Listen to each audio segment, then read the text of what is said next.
اما بعد فاعوذ باللہ من الشیطان الرجیم بسم اللہ الرحمن الرحیم۔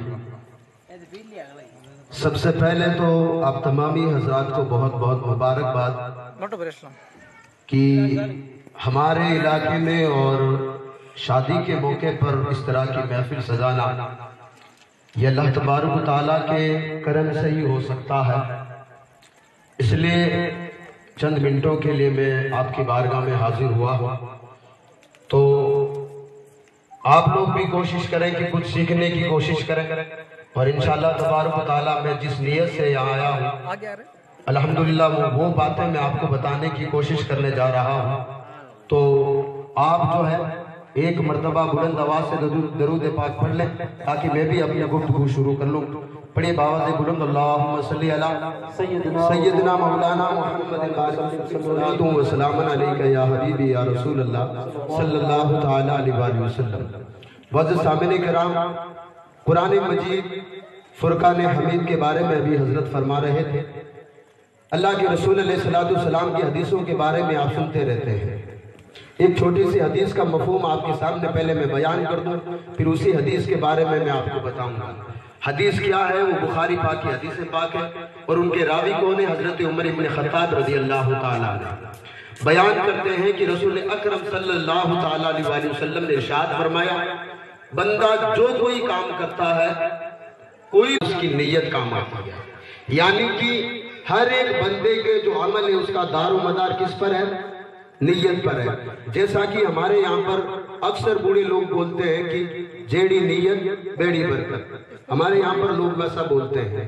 اللہ کے رسول علیہ السلام نے فرمایا بندہ جو بھی کام کرتا ہے اس کا دار و مدار کس پر رہتا ہے؟ نیت پر رہتا ہے۔ کس پر رہتا ہے؟ نیت پر رہتا ہے۔ اب امام غزالی رحمت اللہ تعالیٰ علیہ نے جب اس حدیث کو پڑھا، امام غزالی رحمت اللہ تعالیٰ علیہ جب انہوں نے اس حدیث کو پڑھا تو انہوں نے ہمیں بتایا کہ جو کوئی بندہ اس حدیث کو پڑھ لے اور پھر اگر اس حدیث پر عمل کر لے تو اللہ تبارک و تعالیٰ اسے 4 فائدے عطا کرے۔ کسے؟ کتنے؟ 4 فائدے۔ حدیث ایک ہے، بالکل چھوٹی سی حدیث پاک ہے، کوئی بڑی حدیث پاک نہیں ہے۔ اللہ کے حبیب علیہ السلام فرماتے ہیں بندہ جو بھی دنیا میں کام کرتا ہے، کام جو بھی کرے، اگر اس کی نیت صحیح ہے تو اللہ تبارک و تعالیٰ صحیح کا ثواب دے گا، اگر اس کی نیت غلط ہے تو کام چاہے وہ کتنا ہی صحیح کرے ثواب اسے نہیں ملنے والا ہے، ثواب اسے نہیں ملنے والا ہے۔ میں مثال دے دوں، مثال کے طور پر جمعے کا دن تھا، بندہ تھا دنیا میں، کوئی گاؤں میں اس کی مسجد تھی، گاؤں گھر سے نکلا تھا جمعے کی نماز پڑھنے کے، لوگوں کو یہ کہہ کر نکلا تھا کہ میں جمعے کی نماز پڑھنے کے لیے جا رہا ہوں، لوگوں کو یہ کہہ کر کہ میں جمعے کی نماز پڑھنے کے لیے جا رہا ہوں، لیکن گاؤں میں کوئی اس طرح کا کام، اس کا نیت تو یہ تھی کہ میں وہ کام کروں گا، تو نہ تو حالانکہ بھلے ہی اس نے جمعے کی نماز ادا کر لی ہو لیکن نماز کا ثواب نہیں ملے گا کیونکہ اس کی نیت سچی نہیں تھی۔ تو امام غزالی فرماتے ہیں اگر بندہ اس حدیث کو سنے، اس پر اگر عمل کر لے تو اللہ تبارک و تعالیٰ اسے 4 فائدے عطا کرے گا۔ وہ 4 فائدے میں بتا دیتا ہوں، پھر اپنی گفتگو کو ختم کر رہا ہوں، کیونکہ آپ سارے لوگ آج مفتی صاحب کو سننے، اور میں بھی مفتی صاحب کو سننے آیا ہوں، آج سنانے کے لیے نہیں آیا۔ انشاءاللہ تبارک و تعالیٰ ہماری باتیں آپ کبھی اور سننا۔ سب سے پہلے امام غزالی رحمت الرضوان فرماتے ہیں اگر کوئی بندہ اس حدیث پر عمل کرتا ہے کہ میں جو کچھ کام کرتا ہوں میری نیت صحیح ہونی چاہیے، تو امام غزالی رحمت اللہ تعالیٰ علیہ فرماتے ہیں سب سے پہلا فائدہ اسے اللہ یہ دے گا کہ اللہ تبارک و تعالیٰ اپنے علاوہ کسی اور کا محتاج ہی نہیں رکھے گا، اپنے علاوہ کسی اور کا محتاج رکھے گا ہی نہیں۔ دنیا میں بندے کو اور چاہیے کیا؟ آج وہ در در کی ٹھوکریں کھا رہا ہے، ہر کسی کے پاس جا کر اپنی ناک رگڑ رہا ہے۔ وجہ کیا ہے؟ وجہ یہ ہے کہ بندہ کام تو سب کچھ صحیح کر رہا ہے، اس کی نیت ٹھیک نہیں ہے، نیت اس کی ٹھیک نہیں ہے۔ اگر آج بھی نیت ٹھیک ہو جائے تو اللہ تبارک و تعالیٰ آپ کو بھی وہ فائدہ حاصل کرائے گا، آپ کو بھی جو ہے وہ فائدہ دے گا کہ اللہ تبارک و تعالیٰ اپنے علاوہ کسی کا محتاج آپ کو بھی نہیں دے گا۔ بولیے سبحان اللہ۔ اس کے بعد میں امام غزالی رحمت اللہ تعالیٰ علیہ آگے فرماتے دوسرا فائدہ، اگر کوئی بندہ اس حدیث پر عمل کر لے، اس حدیث پر میں سمجھتا ہوں شاید اس کیمرے کو آپ سب لوگوں نے دیکھ رکھا ہوگا، پہلے بھی دیکھ رکھا ہوگا، اس کو دیکھنے کی آپ کو ضرورت نہیں ہے، پہلے بھی آپ نے اس کو دیکھ رکھا ہوگا۔ درود پاک پڑھیں آپ، اللہم صلی علی سیدنا مولانا محمد بارک وسلم صلاۃ و سلام علیکہ یا حبیبی یا رسول اللہ صلی اللہ تعالی علیہ وآلہ وسلم۔ اب امام غزالی نے دوسرا فائدہ بتایا اسی ایک حدیث پاک کا۔ کیا بتایا امام غزالی؟ پہلا فائدہ تو میں یہ بتا دیا کہ اگر تمہاری نیت صحیح ہوگی، عمل تمہارا صحیح ہوگا تو اللہ تبارک و تعالیٰ اپنے علاوہ کسی کا محتاج تمہیں کسی کا نہیں رکھے گا۔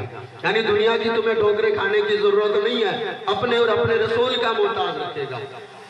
آگے امام غزالی فرماتے ہیں اگر بندہ اس حدیث پر عمل کر کے اپنی نیت کو ٹھکانے پر لے آئے، اگر اسے دنیا میں اگر چھوٹا سا بھی گناہ ہو جائے، گناہ دو طریقے سے ہوتے ہیں، گناہ کبیرہ، گناہ صغیرہ، دو طریقے کے گناہ ہوتے ہیں، میں اس تفصیل میں نہیں جانا چاہتا۔ امام غزالی فرماتے ہیں اگر بھول سے اسے چھوٹا گناہ بھی ہو جائے، اللہ اسے فوراً توبہ کی توفیق عطا کرتا ہے۔ نیت ٹھکانے ہونی چاہیے، نیت صحیح ہونی چاہیے۔ اللہ تبارک و تعالیٰ کتنا مہربان ہے۔ ابھی حضرت فرمانے جو اللہ تبارک و تعالیٰ کے ذکر کے لیے ایک مرتبہ سبحان اللہ کہتا ہے، میرا میزان عمل بھرنا کوئی اتنی آسانی کی بات نہیں ہے۔ صحابہ کرام سے پوچھو آپ، میزان عمل بھرنا اتنا آسانی کام نہیں ہے، لیکن یہ تو کریم رب کا کرم ہے کہ جب ہم اس کا نام لے رہے ہیں تو اللہ تبارک و تعالیٰ ہمیں اجر ہی ایسا فرماتا ہے، ہمیں ثواب ہی ایسا عطا کر رہا ہے۔ تو امام غزالی نے دو فائدے بتا دی، اب تیسرا میں فائدہ بتایا۔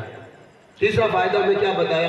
تیسرا فائدہ یہ بتایا کہ جب بندہ اس حدیث پر عمل کر لے گا، یعنی اپنی نیت کو صحیح جگہ لے آئے گا، نیت کے مطابق اس کا عمل ہوگا، تو امام غزالی فرماتے ہیں کہ جب وہ دنیا سے جائے گا تو اللہ تبارک و تعالیٰ اس کا خاتمہ ایمان پر فرمائے گا۔ سبحان اللہ، اس کا خاتمہ ایمان پر فرمائے گا۔ آپ علماء کرام سے پوچھیں دنیا کی کوئی بھی چیز آپ ساتھ لے جائیں یا نہ لے جائیں، کوئی چیز ضرورت نہیں ہے، اگر ایمان پر آپ کا خاتمہ نہیں ہوا، ہزاروں نمازیں آپ کی تھی، ہزاروں روزے آپ کے تھے، ہزاروں صدقے آپ کے تھے، یہی دھرے کے دھرے رہ جائیں گے اگر آپ کا خاتمہ ایمان پر نہیں ہوا۔ دعا کرو کہ اللہ تبارک و تعالیٰ ہمارا خاتمہ ایمان پر کرے، دعا کرو۔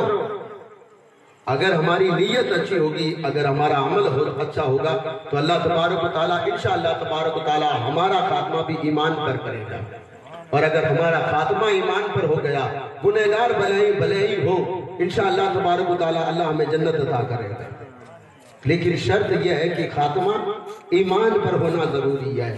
اگلی جو چوتھا فائدہ امام غزالی علیہ رحمت الرضوان نے فرمایا، کیا فرمایا؟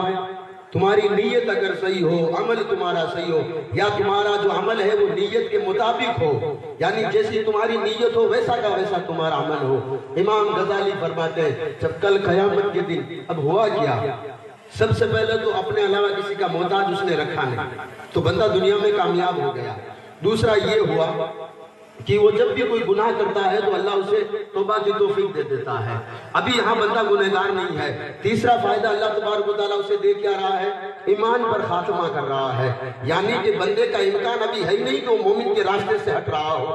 امام غزالی فرماتے ہیں کل جب قیامت کا دن ہوگا، سارے کے سارے لوگ ادھر ادھر بھاگتے ہوں گے۔ امام غزالی رحمت اللہ تعالیٰ علیہ فرماتے ہیں اگر کوئی بندہ اس حدیث پر عمل کر کے میدان قیامت میں پہنچا ہو، اللہ تبارک و تعالیٰ سے حکم دے گا کہ تو نے میرے محبوب علیہ السلام کے قول پر، حکم پر عمل کیا تھا، میں تجھے جو ہے حکم دیتا ہوں تیرے رشتہ دار جتنے بھی لوگ ہیں، تیرے رشتہ دار تیرے قریب تیرے پڑوس میں، وہ لوگ جن کا خاتمہ ایمان پر ہوا ہے، یہ بات یاد رکھنا، جن کا خاتمہ ایمان پر ہوا ہے ان کو تو جنت میں لے جا سکتا ہے۔ کرنا صرف کیا ہے آپ کو؟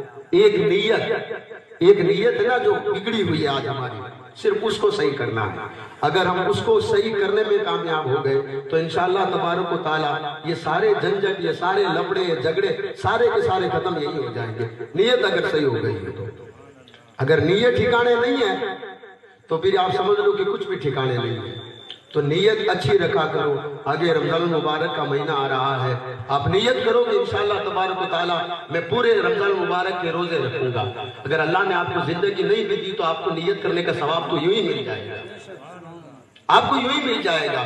آپ نے سنا ہوگا ایک وہ شخص تھا، بڑا گنہگار شخص تھا، اس نے نیت کر لی تھی کہ آج تو مجھے توبہ کرنی ہے، نیت کر لی، اتنے میں اس کی موت ہو جاتی ہے۔ یہ بھی اہل علوم میں امام غزالی فرماتے ہیں، لیکن اس کی نیت یہ تھی کہ آج تو میں توبہ کروں گا، امام غزالی فرماتے کسی کو خواب میں دیکھا، پوچھا کہ اللہ نے تیرے ساتھ کیا معاملہ فرمایا؟ کہا اللہ تبارک و تعالیٰ نے، اللہ تبارک و تعالیٰ کی شان کیا ہے، اللہ نے مجھے بخش دیا، میں نے صرف نیت کی تھی کہ آج اس کی بارگاہ میں توبہ کروں گا۔ یار صرف ہماری نیت اگر ٹھکانے ہو جائے سب کچھ بیڑا پار ہے۔ اور اگر یہ صحیح نہیں ہے نا، اگر یہ صحیح نہیں ہے نا، آپ حج پڑھ کے آؤ، حاجی کہلاؤ، غازی کہلاؤ، کچھ بھی کہلاؤ، سارے کے سارے یہیں کے یہیں رہ جائیں گے۔ یہ حاجی کہنے والے لوگ بھی یہیں رہیں گے، سارے کے سارے لوگ جو آج آپ کو حاجی صاحب حاجی صاحب حاجی صاحب کہتے گھوم رہے ہیں، یہ سارے کے سارے لوگ اس دن آپ کے پیچھے چکر لگائیں گے۔ لیکن قیامت کے دن پتہ چلے گا حاجی صاحب تو خود اس نیت میں تھے کہ دنیا میں مجھے لوگ حاجی صاحب کہیں، حاجی صاحب تو خود ہی چکر میں تھے، اللہ تبارک و تعالیٰ اس کی ذات سے تو کوئی لینا دینا نہیں تھا ان کو۔ ہمیں نیت اچھی رکھو، اگر رمضان مبارک کا مہینہ آ رہا ہے نیت یہ رکھو اگر کوئی روزے دار آئے گا تو میں اس کو جو ہے افطاری کراؤں گا، کیا ثواب ہے۔ حضرت سلمان فارسی رحمت اللہ تعالیٰ علیہ فرماتے ہیں، بہق شریف میں ہے کہ حضرت سلیمان فارسی فرماتے ہیں جو کوئی بندہ کسی کو اگر روزہ افطار کراتا ہے، اگر کسی کو کوئی بندہ روزہ افطار یعنی روزہ کھلواتا ہے شام کو، تو اتنا ہی ثواب اس کو ملتا ہے جتنا روزے رکھنے والے کو ملتا ہے۔ آپ کو نیت کرنے کی ضرورت ہے، آپ نیت کرو۔ اور سحری کے بارے میں حضرت ابو ہریرہ رضی اللہ تعالیٰ عنہ، صحیح مسلم پاک ہے، حدیث پاک ہے، ابو ہریرہ رضی اللہ تعالیٰ عنہ فرماتے ہیں سحری کیا کرو۔ یہ نہیں ہے کہ صرف رمضان ہی میں سحری ہے، ہمارے یہاں پر صرف ہم یہ سوچ بیٹھتے ہیں کہ صرف رمضان کی راتوں میں سحری کا وقت آتا ہے۔ حضرت ابو ہریرہ رضی اللہ تعالیٰ عنہ فرماتے ہیں سحری کیا کرو، اللہ تبارک و تعالیٰ نے سحری میں برکت رکھی ہے، سحری میں اللہ نے برکتیں رکھی ہے۔ ہماری نیتیں اگر ٹھکانے ہو گئی تو سب کچھ، میری ساری بات کا نچوڑ یہ ہے، نیت یہ جو ہے نا اس کو قابو میں کر لو، انشاءاللہ تبارک و تعالیٰ ہمارا بیڑا پار ہے۔ نیت اگر صاف ہو گئی اللہ تبارک و تعالیٰ ہمیں اپنا محتاج بنائے گا، صرف جب اپنا محتاج بنائے گا تو پھر وہ ہمیں گناہ سے پاک رکھے گا، جب ہم گناہ سے پاک رکھیں گے تو نماز کے قریب جائیں گے، نماز کے قریب جب ہم جائیں گے ہمارا جب خاتمہ ایمان پر ہوگا نا تو پھر ہمیں کسی کی ضرورت نہیں ہے، ہمیں کسی کی ضرورت نہیں ہے۔ تو اگر ہمیں نیت صرف، ہمارا کام صرف یہ ہے کہ ہمیں ایک نیت کو صاف کرنا ہے۔ اگر کوئی ہم سے توڑ رہا ہے کوشش ہماری یہ ہمیں کرنی ہے کہ میں اسے جوڑوں، اگر کوئی مجھ سے ٹوٹ رہا ہے میں کوشش یہ کر لوں میرا مسلمان بھائی ہے کیسا بھی ہو میں اسے اپنے پاس بلا لوں، اس کا بھی ثواب اللہ تبارک و تعالیٰ تمہیں عطا کرے گا۔ آگے رمضان مبارک کا مہینہ آ رہا ہے، اچھی اچھی نیتیں کیجئے آپ، اللہ تبارک و تعالیٰ آپ تمامی حضرات کو سلامت رکھے اور اس محفل کو اپنی بارگاہ میں قبول فرمائے۔ السلام علیکم ورحمۃ اللہ وبرکاتہ۔